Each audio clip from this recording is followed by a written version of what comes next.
muito bem, sexta e última aula de treinamento de força e envelhecimento. Vamos falar nessa aula de prescrição do treinamento de força para pessoas mais velhas, é a segunda parte. Primeira parte já enviada para vocês, é a aula anterior a essa. Nela, na aula anterior, falamos de anamnese e avaliação física, parâmetros elementares, fundamentais para que a gente possa chegar nesta parte aqui, que é a tomada de decisão sobre toda a periodização do treinamento físico para pessoas mais velhas. Essas duas coisas são determinantes para a gente individualizar o treinamento. O programa de treinamento para pessoas mais velhas segue os mesmos princípios gerais que para adultos jovens, os princípios científicos fundamentais, aquilo que a gente aprende em toda a disciplina de treinamento de força.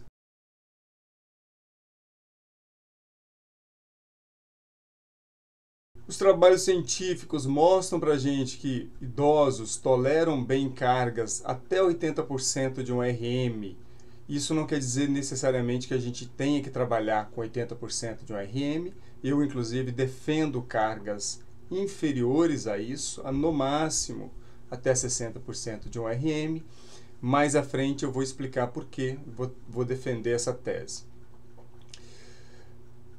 Necessidade de um período maior para adaptação, principalmente quando a gente pensa em idosos que estão muito fragilizados. Você precisará daquele período que nós chamamos na periodização de um período de adaptação, de tecido motor, de coordenação maior, porque de modo geral essas pessoas vão ter um pouco mais vão precisar de mais tempo. A resposta é um pouco mais lenta do que uma pessoa bastante jovem. A recuperação também tem se mostrado mais lenta.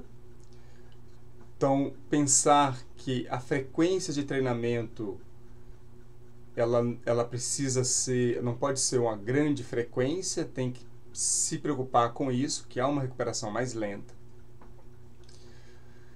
Considerar talvez uma das principais dificuldades em trabalhar com pessoas mais velhas são patologias associadas. É muito comum patologias à medida que envelhecemos. Coloquei aqui algumas bem comuns: hipertensão, diabetes, artrite, Alzheimer tem sido comum. E, por vezes, não patologias, mas já passaram por eventos, hospitalizações relacionadas a intervenções grandes, cirurgias. Então tem uma série de preocupações, de coisas que podem estar associadas ao envelhecimento que dificultam um pouco a prescrição. Então, toda vez que eu for fazer prescrição para uma pessoa que, além de mais velha, é hipertensa, eu também terei que entender como treinar pessoas com hipertensão. Isso, em particular, a gente vamos tentar dar conta nessa disciplina aqui. É a mesma coisa para o diabetes, ele vai ter que entender bem o diabetes para lidar com isso, artrite, Alzheimer, por aí vai. Evitar sempre manobra de valsalva, isso vale para todo mundo, mas para pessoas mais velhas isso é mais importante, em virtude das repercussões cardiovasculares e hemodinâmicas associadas à manobra de valsalva, então é bom evitar. Monitorar sempre a pressão arterial.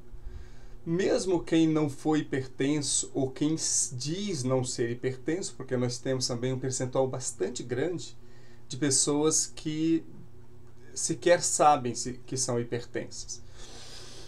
E como nós sabemos que com o envelhecimento a pressão sanguínea aumenta também, é bom sempre monitorar para não permitir que se chegue a níveis perigosos de pressão sanguínea. São pessoas que buscam qualidade de vida, ou seja, são pessoas que querem manter-se com funcionalidade para o seu restante da vida. Portanto, eu sempre chamo atenção para isso, porque há muita gente na educação física, em parte pela alta motivação que tem para o exercício, que às vezes pensa que uma pessoa mais velha quer se tornar atleta e passa a prescrever treinamento como se fosse uma pessoa jovem ou como se fosse alguém que quisesse ter altíssimo desempenho. Essas pessoas não querem ter um altíssimo desempenho, elas querem ser bastante funcionais. Então, tenha cuidado para não fazer uma prescrição que seja sua e não uma prescrição que seja... Ou seja, busque uma prescrição que seja para a pessoa e não uma prescrição que você esteja motivado por ela. Agregar exercícios para condicionamento cardiorrespiratório e flexibilidade. Embora eu estou falando de treinamento de força, mas essas duas qualidades são muito importantes, o cardiorrespiratório e flexibilidade. Então, incluir também nessa rotina de treino essas qualidades físicas, porque isso vai aumentar a expectativa de vida, em particular o somatório de exercício de força e cardiorrespiratório, contribui com o aumento da expectativa de vida, prevenção de comorbidades e flexibilidade por causa da grande perda de flexibilidade que se tem com o envelhecimento e que uma perda muito grande pode impactar tanto em aspectos fisiológicos, quando a gente pensa, por exemplo, numa compressão da caixa torácica em virtude de uma postura muito ruim, mas também pode diminuir a chance de quedas quando você se torna uma pessoa mais flexível. Você vai ter mais capacidade de alcançar coisas no chão, no alto. Isso diminui riscos associados às perdas funcionais com o envelhecimento. Evitar exercícios de grande impacto. Dei o exemplo do polichinelo, mas também depende um pouco, né, do como vai ser esse polichinelo. Mas enfim, por exemplo, você até pode fazer pliometria, mas não faça. Eu não faria pliometria a partir de uma altura, que é uma estratégia comum para pessoas mais jovens. A partir de uma altura, por exemplo, 40 centímetros, saltar né, faz a queda e depois você faz um salto. Isso eu não faria para pessoas mais velhas, evitar por causa porque são pessoas que não buscam um altíssimo desempenho e porque nós temos estudos vários mostrando que não há essa necessidade para entregar a esse público aquilo que eles mais precisam, que é ganhos suficientes para ter qualidade de vida. Ficar atento a qualquer alteração de coloração facial. Isso também vale para todo mundo, mas para pessoas mais velhas isso se torna mais comum, que é a pessoa pode ter uma sinalização de mal súbito, e quando há uma sinalização de mal súbito, de modo geral, há uma alteração da cor da pele. É bom você, durante exercício, fazer o que se chama de teste da conversa, porque o teste da conversa é de você conversar e perceber se essa pessoa consegue manter uma conversa. Se essa pessoa, de modo geral, quando você está numa intensidade moderada, essa pessoa vai conseguir conversar com você, embora não vai ser exatamente como agora, que eu estou sentado e com muita facilidade, mas ela vai conseguir conversar com você. Se tiver pouco intenso, pouquíssima intensidade, ela vai conversar como eu estou conversando agora, com muita facilidade. Se tiver moderado, uma conversa um pouco de dificuldade, mas consegue conversar. Agora, se a coisa começa a ficar ou muito intensa ou sinalizando um mal súbito, essa pessoa vai ter dificuldade de conversar e isso, claro, é um sinal para diminuir imediatamente aquilo que se está fazendo. Certifique-se de estar atualizado sobre primeiros socorros. Então, o espaço que você está, ter estrutura para primeiros socorros, ter inclusive um plano para eventual... Claro, tudo isso que eu estou falando é muito raro, é incomum, mas é óbvio que a gente precisa se preocupar. E não vale só para pessoas mais velhas, vale para todo mundo, ou seja, para todo mundo você precisa ter um plano de socorro. Uma situação de mal súbito, para quem você vai ligar, qual é a via de acesso, como que você vai fazer, isso precisa já estar planejado. Isso vale para todo mundo. E para pessoas mais velhas, isso aumenta a chance. Usar aparelho ou peso livre? Os dois, a depender da... Aí é uma coisa muito mais individual, né? Se você tem uma pessoa muito fragilizada, de repente aparelhos, porque são equipamentos guiados. Pessoas muito, por exemplo, uma pessoa pós-AVC, passou pela reabilitação, mas obviamente não vai ficar na fisioterapia a vida inteira, apesar de ainda não ter 100% da sua plenitude de autonomia motora. Essa pessoa virá para você ainda com algumas dificuldades e pode ser que você tenha que ir para aparelho. Sempre é possível fazer peso livre ou exercício sem peso, ou seja, com o próprio corpo, sem peso adicional, né? Usando o próprio corpo, e aí dá para fazer muita coisa. O importante aqui é que o desafio para essas pessoas seja compatível com o estado geral dela. Uma pessoa muito frágil, você não vai dar peso livre com cargas importantes. Você pode usar peso livre pensando muito mais numa melhora da competência do movimento, ou seja, melhorar o movimento, ou reaprender às vezes o movimento e movimentos complexos, como agachar, levantar, deitar, sair do solo e ficar na posição anatômica, às vezes conseguir rolar, alcançar e por aí vai, lançar, segurar jogar uma bola, por exemplo, leve, numa certa distância para essa pessoa pegar. Enfim, isso também eu vou falar um pouco mais adiante. Mas pode, obviamente, não precisa ser só aparelho e também não precisa ser só peso livre.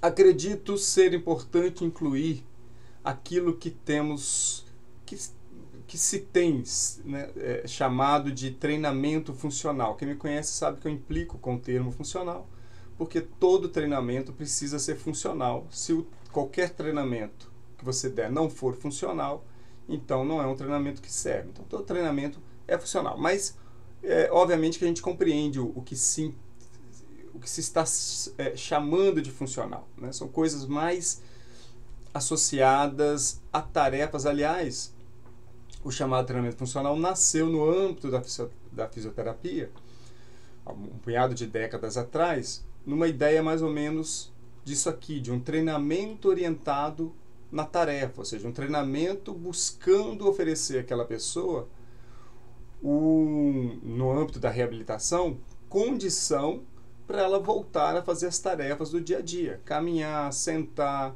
agachar, levantar, alcançar, lançar, tarefas fundamentais.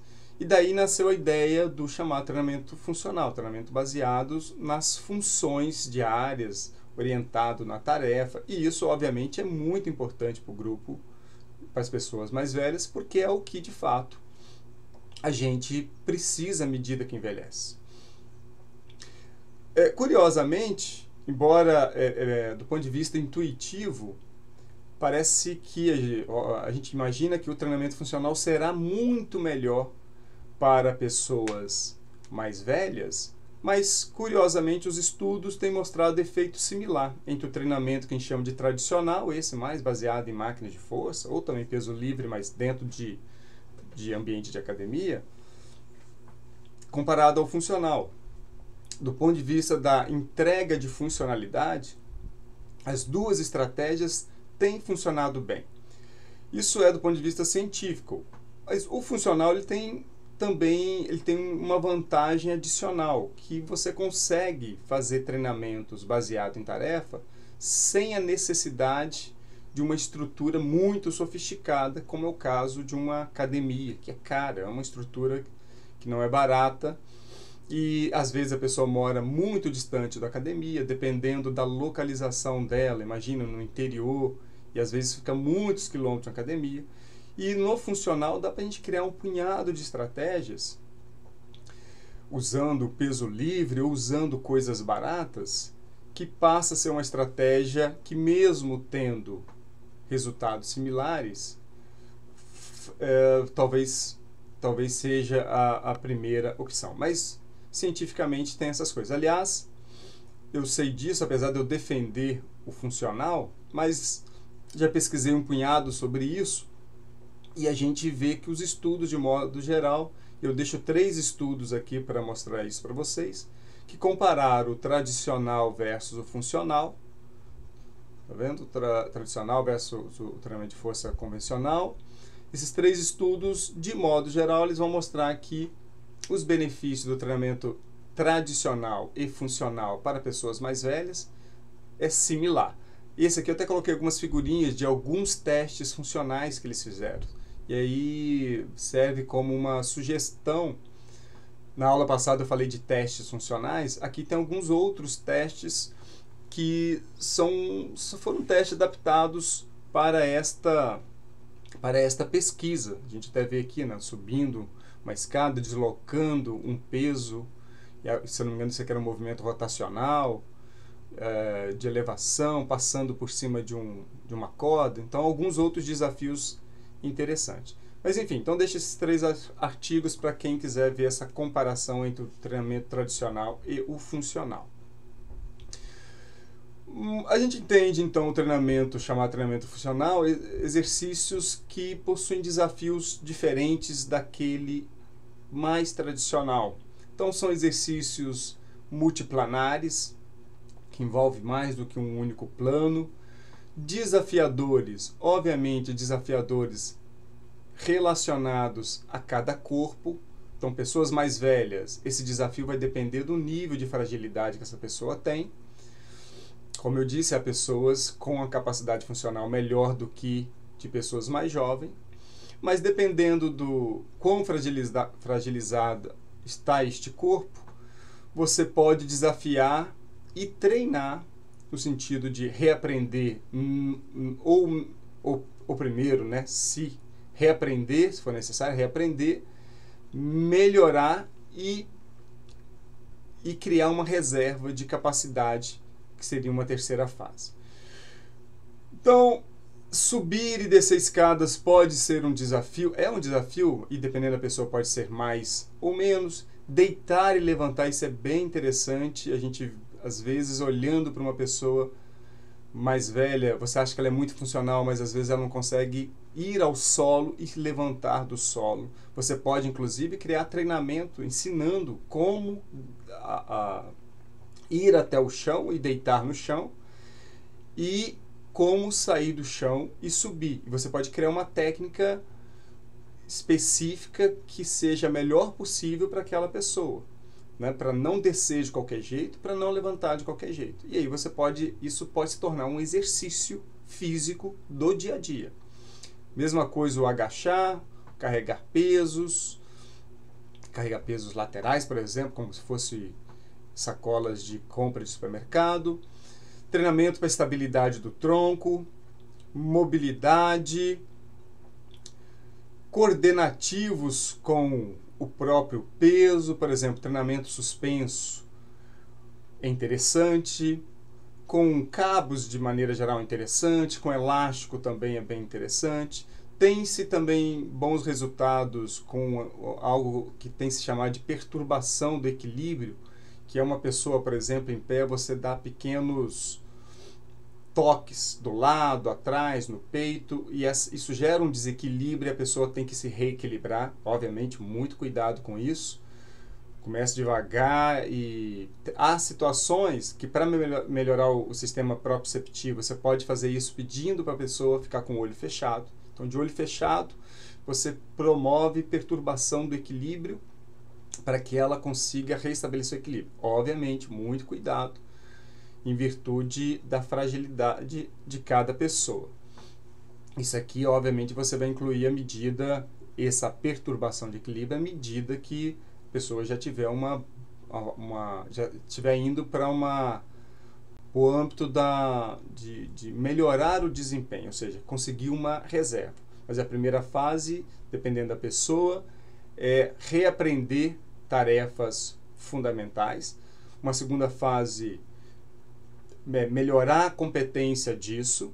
E uma terceira fase é produzir uma reserva dessa capacidade para que, eventualmente, numa situação de impossibilidade de treinar, essa pessoa tenha uma reserva de capacidade para não ter uma perda que seja absurda. Imagine uma internação. Então, se uma pessoa, internação hospitalar, você ofereceu para essa pessoa uma reserva de capacidade, ela vai ser internada por alguma razão, talvez leve para ela perder essa capacidade 2, 3 meses, e portanto vai ser tempo suficiente, de modo geral, para ela sair de uma internação. Tá? Mas continuando, os proprioceptivos, então de olhos fechados é interessante, fechar o olho, levantar, fazer o que a gente chama de o Trendelenburg, né, que é fazer uma flexão do quadril e do joelho ao mesmo tempo, seja, ou também ou só a flexão do joelho, mas enfim, tirar uma das pernas do solo para criar um desafio. Fazer isso de olho fechado é desafiador para qualquer pessoa, vocês podem fazer com vocês mesmos. Fechem os olhos, faça de olho aberto primeiro, né, levantar, fazer a flexão do quadril com o joelho flexionado, ou depois, esse eu acho que é mais desafiador e mais interessante para vocês. A flexão do quadril com o joelho flexionado, faça com o olho aberto e depois faça com o olho fechado. E vocês vão perceber como que fica desafiador, porque eu tiro a ajuda visual e fico basicamente com o sistema proprioceptivo tendo que dar informação. É um desafio interessante. Caminhadas, obviamente, nas nossas calçadas e ruas aqui no Brasil é mais desafiador ainda, dependendo de onde a pessoa mora, é bastante desafiador. No livro lá do Fleck, do William Fleck, Steven Fleck, do William K.M., eles têm um capítulo só sobre isso. Eu não tirei isso de lá, não. Tá? Isso que eu tirei de leitura acumulada. Mas só para vocês saberem que lá tem um capítulo só sobre este assunto que vale a pena dar uma lida. Mas toda essa ideia aqui vem de outras coisas. Outra coisa que a gente pode perguntar, o treinamento de potência seria melhor para idosos? A gente sabe que se perde mais potência do que força. A gente sabe que a perda de força é muito grande, muito grave. De potência é pior ainda. E há uma sugestão que o ganho de potência, que é força vezes velocidade, seria mais interessante para pessoas idosas. Em 2018, eu orientei um TCC onde a gente comparou exatamente isso, treinamento de potência com treinamento de força tradicional, e de modo geral, a gente não viu grande diferença. De modo geral, as duas estratégias oferecem bons benefícios. Tá? Então, para quem tiver interesse, é só buscar aí no Google por isso aqui, que certamente vocês vão achar esse TCC, que foi feito pelo Kaique e pelo Felipe, já graduados. Precisa ser de alta intensidade? Então aqui eu começo a defender a ideia de que não, eu não trabalharia acima de 60% de um RM para pessoas mais velhas. Um primeiro estudo que eu mostro para vocês interessante é esse aqui. Esse estudo, eles tiveram um grupo de alta intensidade, que faziam 3 séries de 8 repetições a 80% de um RM, então 8 repetições de 80% de um RM, estava indo até o máximo ou perto do máximo, ou seja, indo até a falha ou perto da falha. Muito provavelmente algumas pessoas foram até a falha. Um grupo de baixa intensidade, aí repare, 8 repetições a 40% de um RM. 8 repetições a 40% de RM, você fica ainda com muita reserva de repetição, né? A gente chama de reserva de repetição, você está bastante longe ainda da repetição máxima. Então, 40% de RM, de modo geral, uma pessoa vai fazer mais do que 20, talvez 30 e poucas repetições. Mas eles fizeram só 8 repetições. Então, é muito mais leve do que isso aqui. E um grupo controle que fez 8 repetições sem nenhuma carga. Foi por 10 semanas, 3 vezes por semana. Vejamos alguns resultados interessantes. Então, aqui o baixa intensidade, alta intensidade. Isso aqui para força. Veja que para força, apesar do grupo de baixa intensidade, e veja que nesse caso é bem baixa intensidade, embora a intensidade não está ruim, mas o que eu quero dizer é que ele está longe do esforço máximo, né? Fazer 8 repetições, você está longe do esforço máximo, que é um aspecto bastante importante para a gente classificar a intensidade. Intensidade não é só pela carga, mas tem muito a ver com o esforço que você faz. Então, nesse caso, a carga era baixa, o esforço também relativamente baixo. Apesar disso, o ganho não foi tão diferente do treinamento de alta intensidade. Para resistência, né, endurance, óbvio, a gente já imaginava que o treinamento de força, por ir mais próximo da falha concêntrica, ter resultados melhores. Isso eu já imaginava e possivelmente vocês também. Mas esse resultado aqui que foi mais surpreendente para mim.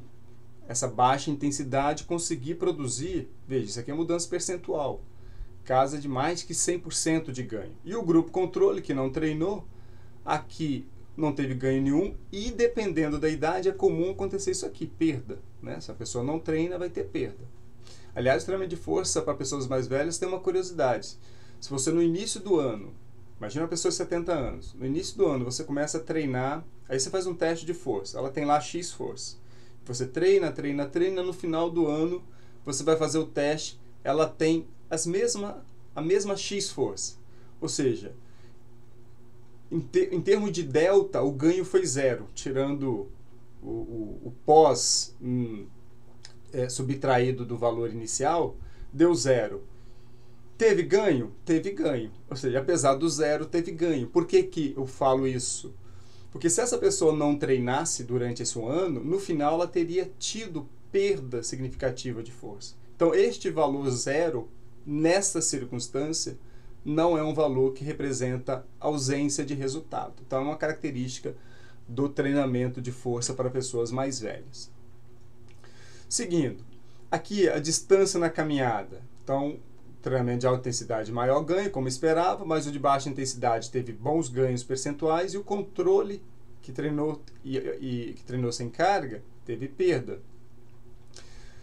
Potência para subir escadas, subir degraus.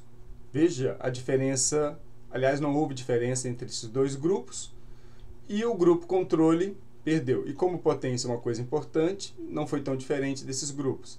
Tempo para levantar da cadeira. E aí, nesse caso, tempo, quanto menor o tempo para você levantar da cadeira, melhor. Por isso que a barra está para baixo. Então, houve uma diminuição desse tempo parecida, mostrando que os ganhos relacionados àquilo que depende mais de força rápida não foi tão diferente nesses dois grupos. Veja que o controle perdeu um pouco. Então, esse estudo sugere para a gente que não é preciso nem alta carga e nem ir até repetições máximas. Aliás, a gente não precisa de repetições máximas até o máximo para ninguém, você pode chegar lá até com alguma reserva, mas nesse caso chama a atenção de que 8 repetições a 40% você está bem longe do máximo, e conseguir ganhos com isso é uma ótima notícia. Por quê? Não é interessante, não vale a pena você trabalhar com pessoas mais velhas até repetições máximas.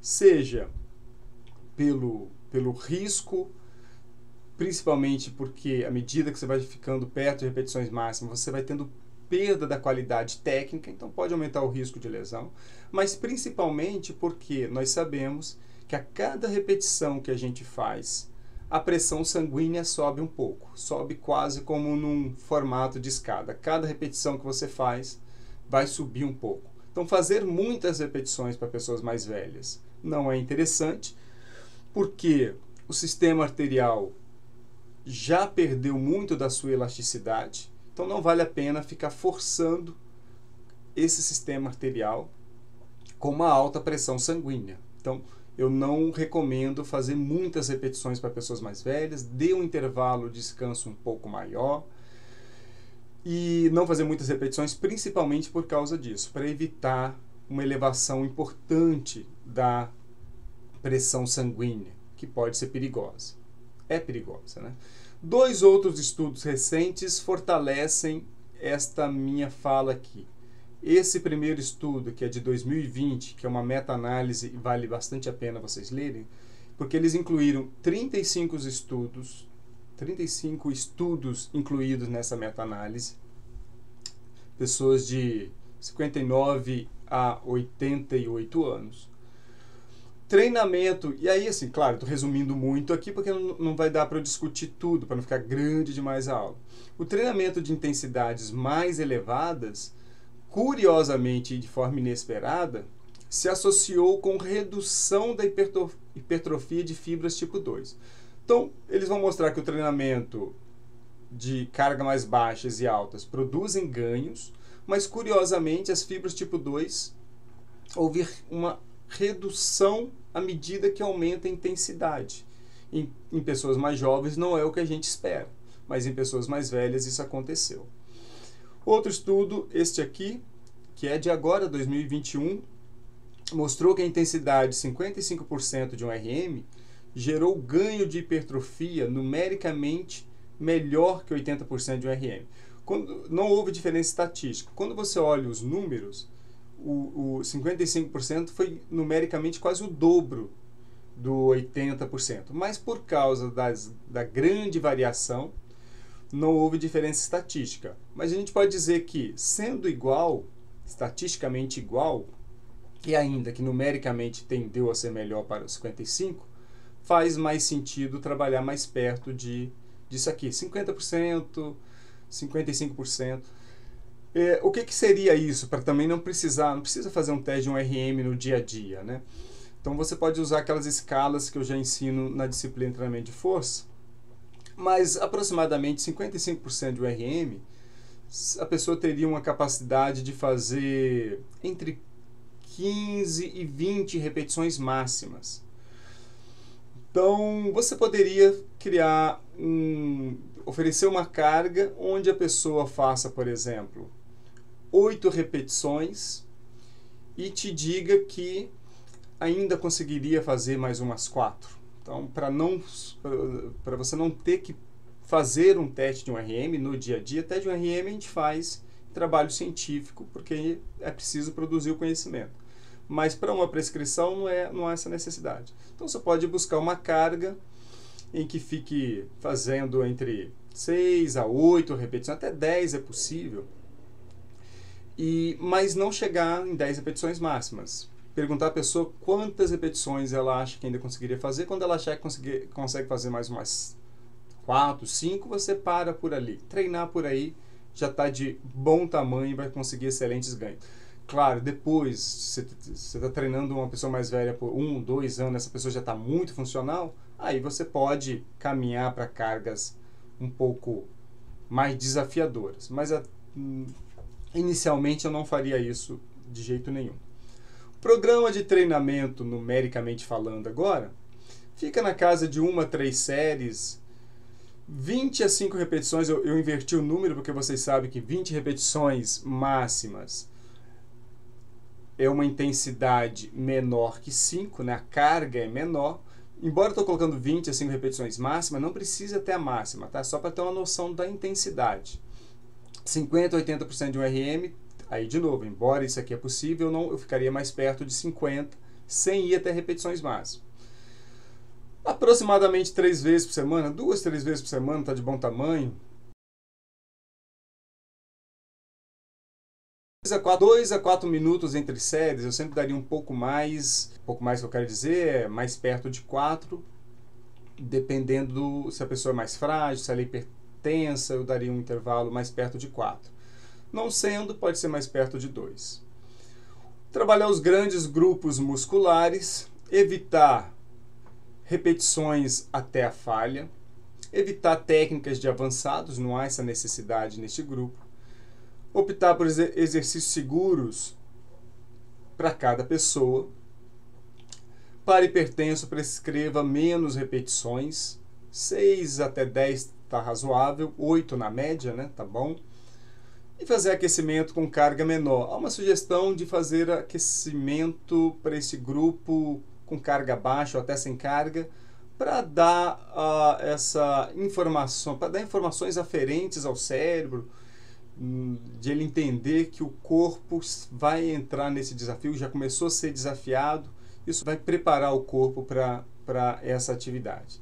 Certamente ruim não vai ser, ou será melhor, mas certamente não vai ser ruim. É uma sugestão. Para acometimentos por degeneração articular, exercícios de menor amplitude e cargas terapêuticas.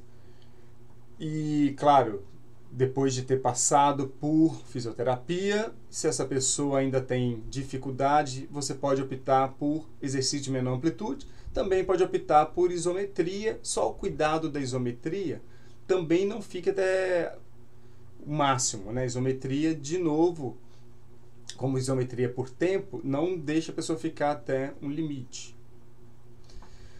Em relação à escolha de exercícios, o Steven Fleck e o William Cramer colocam lá um punhado de exercícios sugeridos para pessoas mais velhas.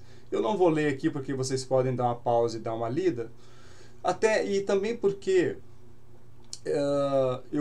só fazer ele até chega a sugerir a pliometria aqui, ó, exercício de potência, pliométrico. Mas pliometria, se for fazer pliometria, faz a partir do solo, né? Não faria a partir de altura, não. Mas, de modo geral, vocês vão ver que são os exercícios básicos, exercícios complementares.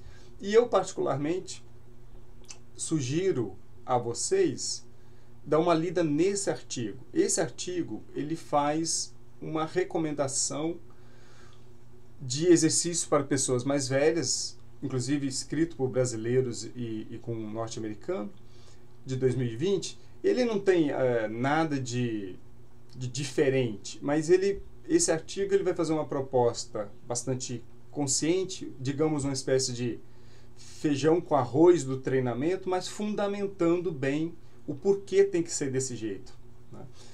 Então, basicamente, o que ele vai dar, mas sempre fundamentando bem as razões da escolha dos exercícios. Então, os exercícios que estão aqui, que ele está chamando de básicos e complementares, o artigo vai fundamentar para você, e por isso que eu recomendo a leitura, para você ter essa compreensão de que não é uma escolha baseada numa tabela, mas uma escolha baseada em fundamento científico. Então, ele vai colocar os básicos aqui, ó, agachamento, extensão do joelho, flexão do joelho, exercício para peito, exercício tipo remada aqui, né? E os complementares, adução, abdução do quadril, flexão, extensão do quadril, para panturrilha, flexão e extensão do cotovelo, exercícios para aquilo que a gente chama de core, né, para a região mais central do corpo, mais próximo ali do abdômen e quadril. Então, esses são, reparem, né, a gente que é da área vai obviamente identificar que não tem nada aqui de excepcional, é aquilo que a gente conhece bem, imagina, mas insisto que vale a pena a leitura por causa da fundamentação científica. Por exemplo, por que? Você pode perguntar, por que tem um agachamento e também a extensão do joelho, se no agachamento você já trabalha músculo relacionado à extensão do joelho? Eles vão fundamentar lá para você a razão deles incluir as duas coisas, tá? Então, acho que é isso. Creio que essas 6 aulas deu para dar uma dimensão razoável, né, boa para se pensar o treinamento de força para pessoas mais velhas, desde a sua importância e, nesta última aula, os caminhos. E na próxima aula, antes disso, claro que 6 aulas a gente não encerra o assunto, há muito conhecimento sobre isso, mas creio que aqui já deu para dar uma boa noção, né, um pontapé inicial para isso. Na próxima aula eu vou iniciar o conteúdo de treinamento de força para crianças e adolescentes. Nosso livro gratuito que está lá no site, é só entrar e fazer download. O nosso blog que você encontra também no site, só colocar /blog ou pelo QR Code. Instagram, quem quiser me acompanhar lá no Instagram, lá eu posto também outras coisas. E as últimas 2 postagens do blog foram essas. A última muito interessante, quer dizer, todas são interessantes, mas a última muito aplicada, né, para o momento que nós estamos vivendo, que é, se você teve Covid ou conhece alguém que teve Covid, ou melhor, né, você é profissional de educação física, tem que prescrever exercício para alguém que acabou de está se recuperando do Covid, como fazer? E o professor Leonardo Caldas fez essa postagem que ficou muito bacana. É isso então, até a próxima aula.